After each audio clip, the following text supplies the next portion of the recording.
इसका मतलब ये है कि इसका हिंदू मुसलमान सिख ईसाई से कोई मतलब नहीं है। वक्फ कोई भी कर सकता है। इस देश में भी वक्फ उसी तरह के हुए हैं।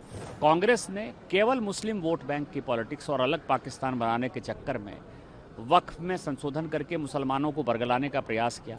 इस तरह का मैंने कभी लाइफ में देखा ही नहीं कि इस तरह क्या भाई पार्लियामेंट होता है। देखिए, हम इतिहास तो बदल नहीं सकते। 1911 में जिन्ना साहब ये मुसलमान वक्फ एक्ट लेकर आए और 1954 तक ये जिन्ना एक्ट के तौर पर ही जाना जाता रहा। इस देश में मुसलमानों के नाम पर अलग कानून, हिंदुओं के नाम पर अलग कानून, उसने जो है भारत का बंटवारा कर दिया, पाकिस्तान बन गया। इसके बाद जो वक्फ है, पैगंबर मोहम्मद साहब ने जब वक्फ स्टार्ट किया या उन्होंने कहा कि वक्फ करना चाहिए गरीबों के लिए, बड़ा अच्छा कॉन्सेप्ट था। उसको पहला यहूदी मुकर्रबिल था जिसने कि पहला वक्फ किया। मदीना में उसने 7 अपने बगीचे दिए, उसने विल में दिया। वो 625 में मारा गया लड़ाई में, और वो सारे जो है मोहम्मद साहब ने उसको, पैगंबर मोहम्मद ने इसको चैरिटेबल वक्फ के तौर पर स्टार्ट किया। इसका मतलब ये है कि इसका हिंदू मुसलमान सिख ईसाई से कोई मतलब नहीं है।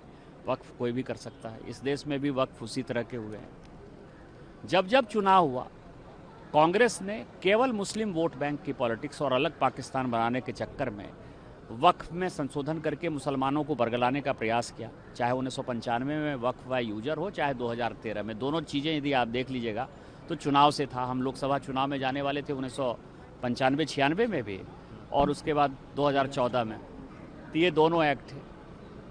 अब इन चीज़ों में 60 मीटिंग हो चुकी ज्वाइंट पार्लियामेंट्री कमेटी की। जब ये वक्फ बिल आया तो अपोजिशन ने कहा कि ज्वाइंट पार्लियामेंट्री कमेटी बनाइए, चर्चा करिए।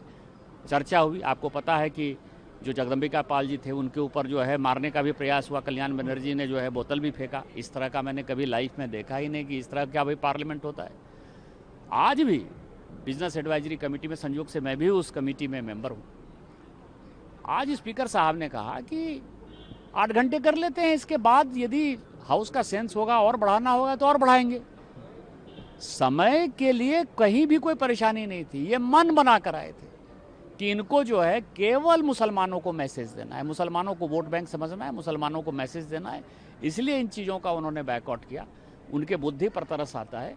वक्फ अच्छा बिल है और उसको पास होना चाहिए। तो ये कैसे दिखता है कि भाई हम जो ये अनकॉन्स्टिट्यूशनल है, आप इस पॉइंट पे क्या कहेंगे? किस बात के लिए अनकॉन्स्टिट्यूशनल है? समानता का अधिकार आर्टिकल 14, 15, 16 क्या कहता है? आर्टिकल 25 क्या कहता है? कि सभी रिलीजन बराबर हैं, इक्वलिटी है।